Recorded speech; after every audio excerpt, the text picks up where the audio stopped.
Isang magandang Huwebes sa inyong lahat. Ito po ang October 28, 2021 edition ng The Stock Market Today. At 58 days na lang, Pasko na. Ito po ang inyong lingkod, Benji Chodoro. Ako po ay isang retired bank officer na nagsimula mag-invest sa Philippine stock market noong 2007. And I do this report every day, which I started August of last year. I also report the latest news on your favorite and most active stocks.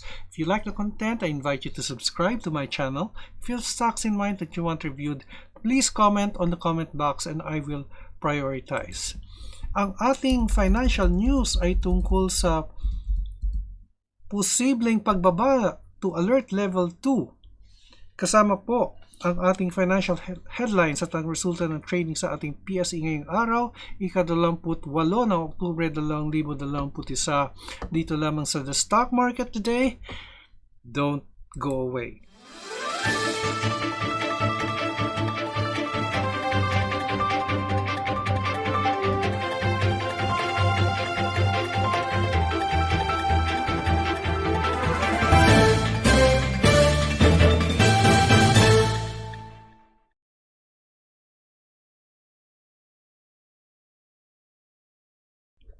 Okay, but before we proceed with our headlines, may I just share with you one news item from GMA News. Nakikita nyo ba? LTO to begin issuing driver's license with a 10-year validity on October 28. Parang passport, no? 10 years na kasi ang passport eh. So tama itong ginagawa ng LTO na ito, no? The LTO Central Office will start issuing the 10-year valid driver's licenses starting on Thursday, October 28. According to the report on 24 Oras on Wednesday, only those who have not committed violations are entitled to the license with the longer validity. The 10-year valid driver's license contains the provision in Republic Act 1093 signed into law in 2017, which states that except for student permits, all driver's licenses shall be valid for 5 years. Any holder of professional or non-professional driver's license who has not committed any violation of Republic Act 4136 and other traffic rules and regulations during the 5-year period shall be entitled to a renewal of such license for 10 years, subject to the restrictions that may be imposed by the LTO. Aside from the old requirements, the LTO also added a new one which requires renewal applicants to undergo the agency's comprehensive driver's exam. So, pwede pong face-to-face or online. Pwede namang ulitin. In case bumagsak, kailangan mag-answer mo correctly at least 50%, LTO Chief Edgar Galvantes said. The project will be first implemented in Quezon City. Alam niyo po, last month, no? Kasi nag-expire po yung driver's license ng misis ko nung August, no? And he went to a LTO satellite office just dyan sa Paseo de Rojas, and madali siyang na entertains. In fact, mga 30 minutes to 1 hour lang meron na siyang bagong lisensya. Pero hindi niya naabutan to yung 10-year validity, no?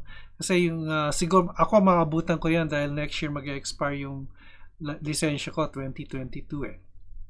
So maabutan ko yan, and so far sana po maka 10-year po ako dahil knock on wood, wala po akong traffic violation in the past 5 years. Pero syempre, matagal na po akong driver, marami na rin po akong huli, hindi po pa. Ganun po. Pero in the past 5 years ay medyo, maganda po yung ating performance. Maingat po tayo. Anyway. Okay po. So, we follow traffic rules and regulations para hindi po mahuli ng ating mga magigiting na traffic enforcers. Okay. And then we now go to our main news item. But before we get to that, let me get into our headlines, no? Galvez says Metro Manila to shift to alert. Dito po muna tayo. In the macro news, Galvez says Metro Manila to shift to alert level 2, which is our main news. Yap says House transmits proposed 2022 budget to Senate, which is good news, ano? Kasi nung first term ni Mr. Duterte ay naghabol sila, no? In fact, umabot pa yata ng January bago na aprubahan yung General Appropriations Act. Then CHUA says next government can afford infrastructure spending. Wow, good news to, no? Then Wilcon post 100% or 111% year-on-year growth in the first 9 months of 2021. SMPH launches new chocolate malt beverage, Choco Hero. Then government to consider lifting ban on open pit mining. So let's now go to our main news. Alert level 2 likely in Metro Manila. The country's vaccine czar on Wednesday expressed confidence that the National Capital Region will shift to a more relaxed alert level 2 due to the continuing decline in the reproduction rate and positivity rate of COVID-19.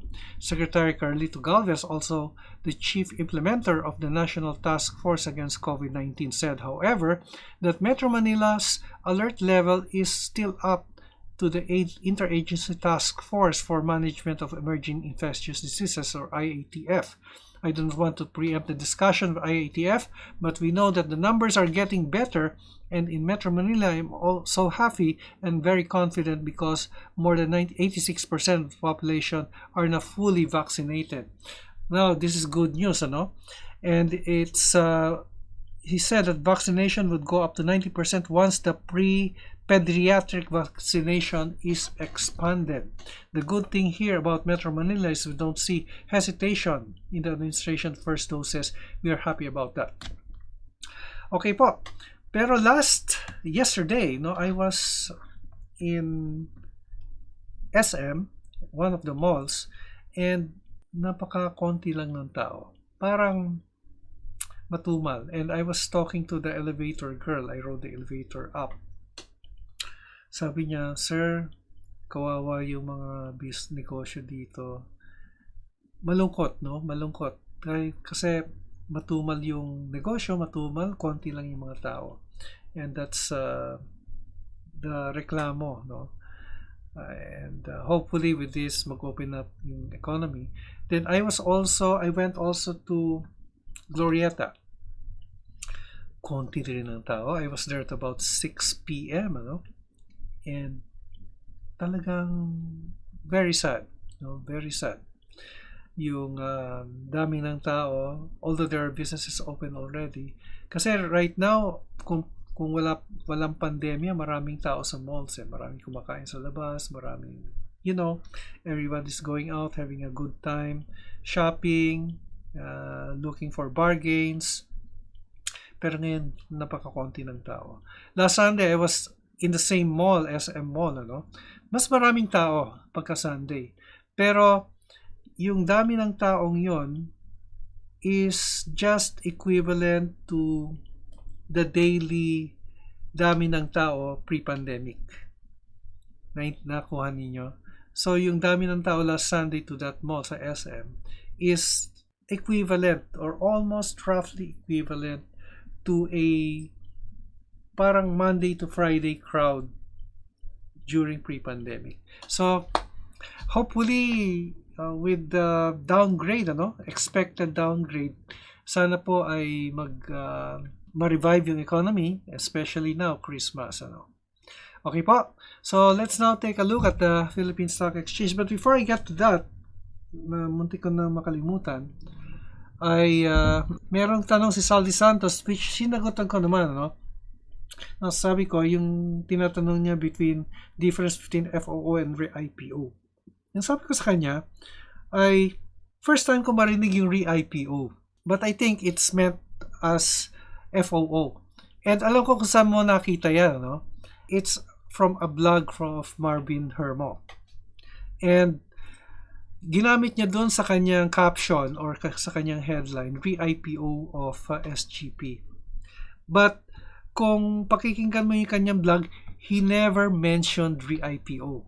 Laging follow-on offer or FOO ang term na ginagamit niya. I think what he meant was that masyadong mahaba yung follow-on offering, re-IPO is shorter. So that's what he means. So actually, no difference in that context.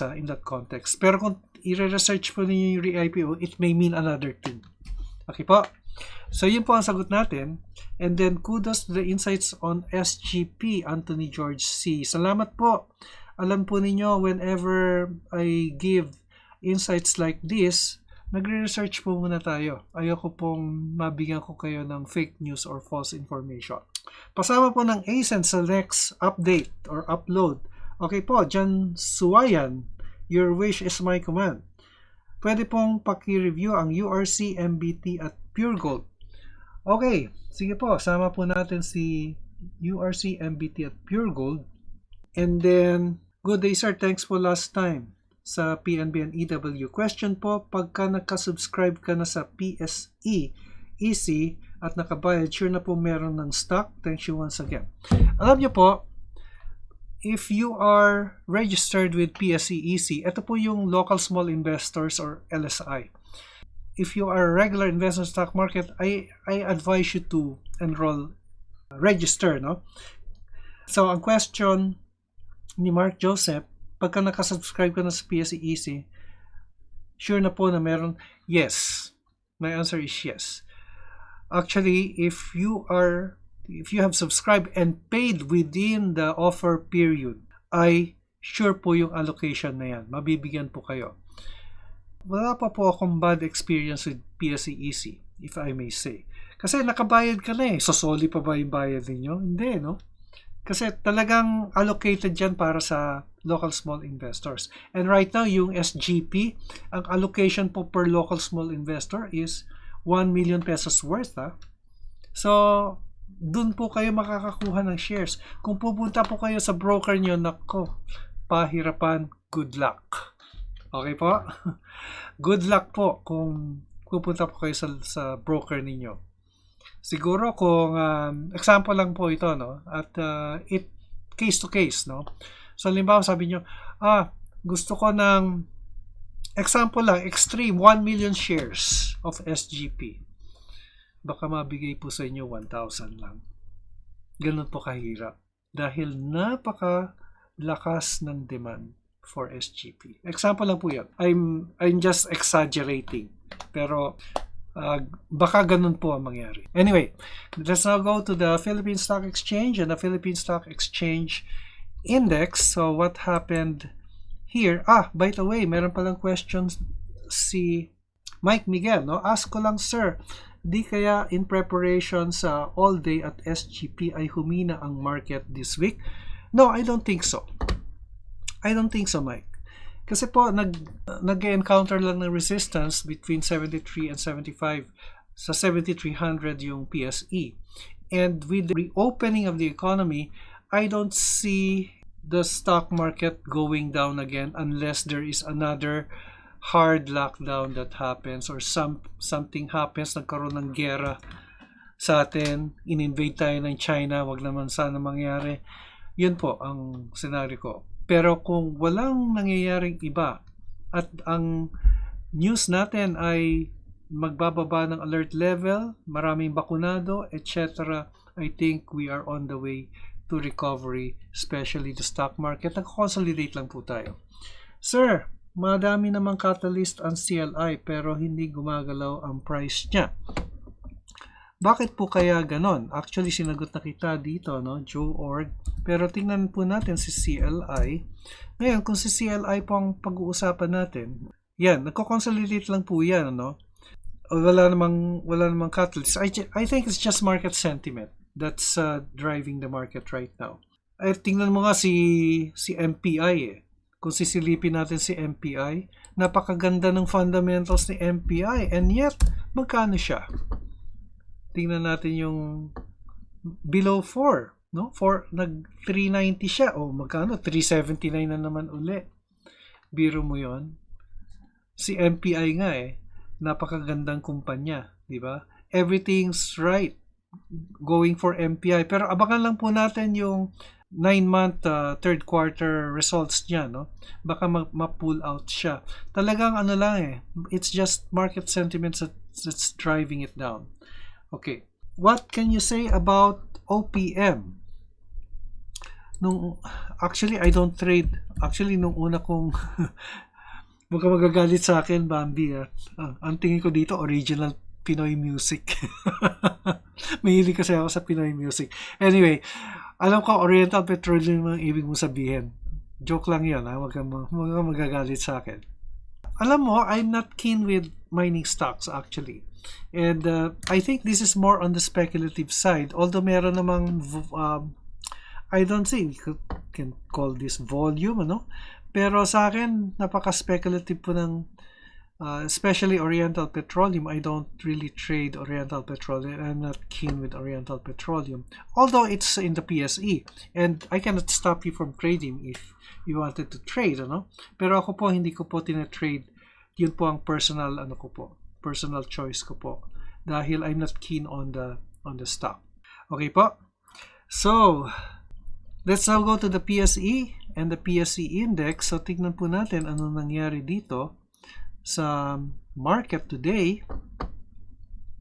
Okay, so while we're waiting for the page to load, ano, yung Investigrams page natin, meron ba kayong balita kay Miss JT? Sino ba sa inyo ang subscriber din ni Miss JT? Kasi for a time, I haven't seen her and her last vlog was 1 month ago, no? Actually, malaki ang utang na loob ko kay Miss JT. Kasi tinulungan niya ako when I was just starting last year. Tinulungan niya ako. Although I haven't met her, I haven't talked to her personally, pero napakabait ng taong yun.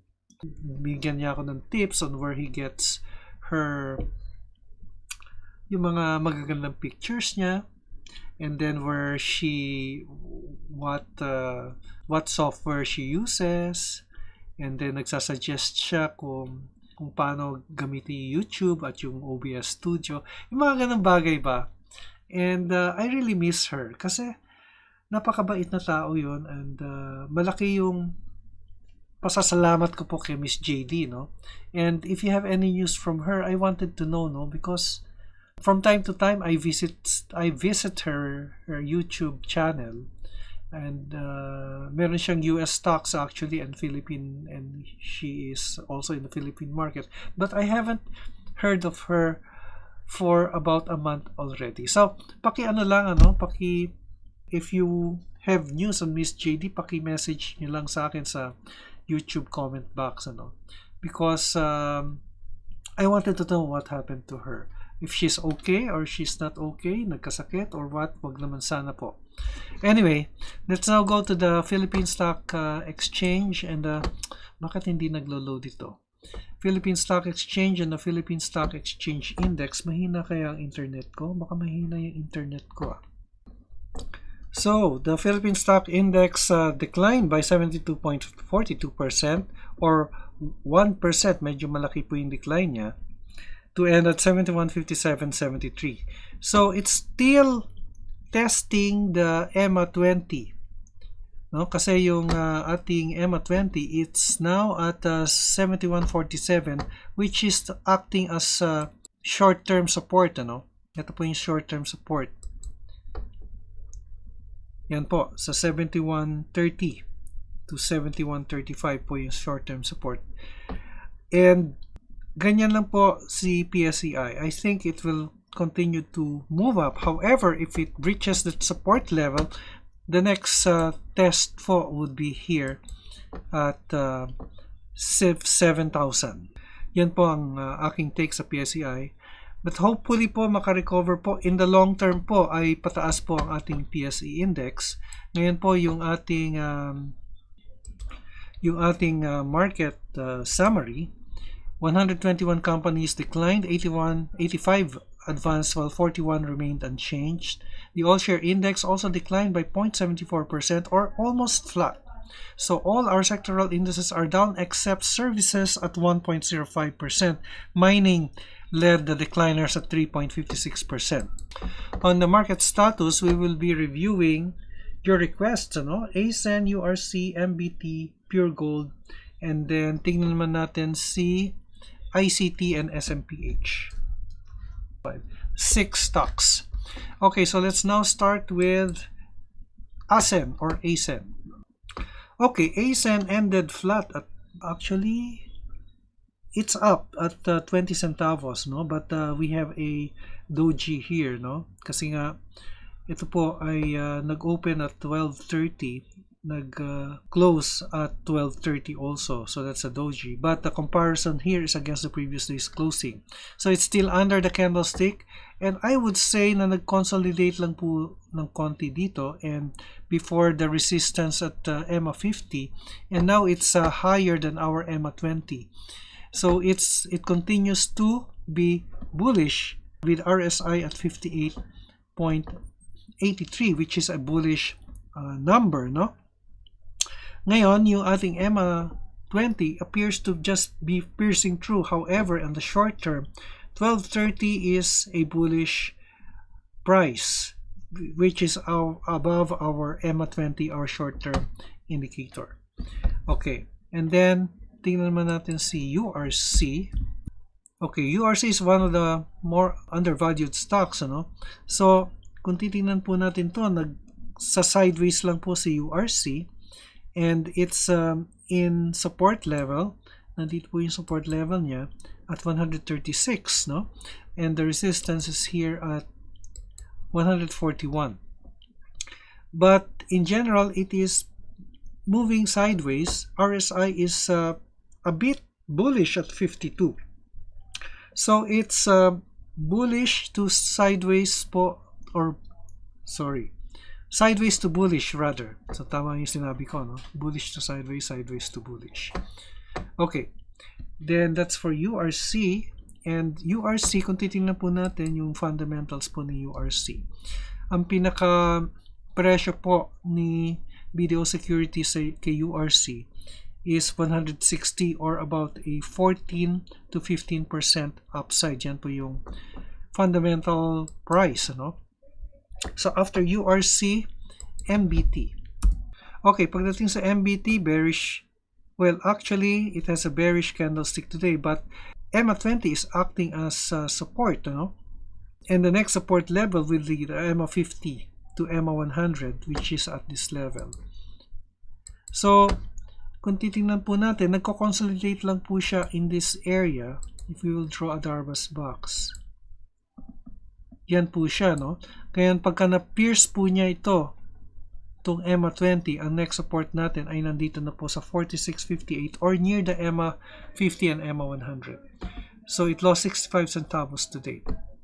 So yan po si MBT. And as you know, banks are very resilient in these times, ano? And it began to move up already. Tingin ko lang po, nagko-consolidate lang po ito. And then Puregold, one of my favorite stocks. Uy, nag-recover. Solid green candlestick po. Above the EMA 100 na. But it's still below the EMA 20 and EMA 50, no? So, sideways to, well, it's sideways generally. But the green candlestick is somewhat a recovery, a bounce from this level, no? Kasi support po nandito sa area nito eh. Malapit po sa area ito. Yan, nasa 40 pesos po ang support niya. So, it had a bounce. And, alam niyo, Puregold ay nagko-consolidate lang din siya. Hindi man siya talagang sumisipa, no? Pero kung titingnan po natin ang fundamentals ni Puregold, ang target price po niya is 56 and nasa 40 pesos, which is about a 38% upside. Mag-aantay lang po tayo dito, parang Metro Pacific po, no? Talagang nag-high siya ng 14.14 tapos nasa 470, 475 uli yung presyo, no? Okay, and then ICT, again, one of my favorite stocks. Okay, Mr. Rason. Yan, moving sideways din po siya. Dito, nagkaroon siya ng dip with EMA 100 acting as support, but it recovered from October 15, continues to move up, and now it's above our candlesticks. Now, yung resistance level ay nandito po sa 200, while the support level is at EMA 100 at 173. And as the economy opens up and the world economy opens up, ICT would continue to move up. At on the short term, yan po ang nakikita ko sa ICT. Finally, SMPH. Ito yung mall business at saka yung real estate business ni SM.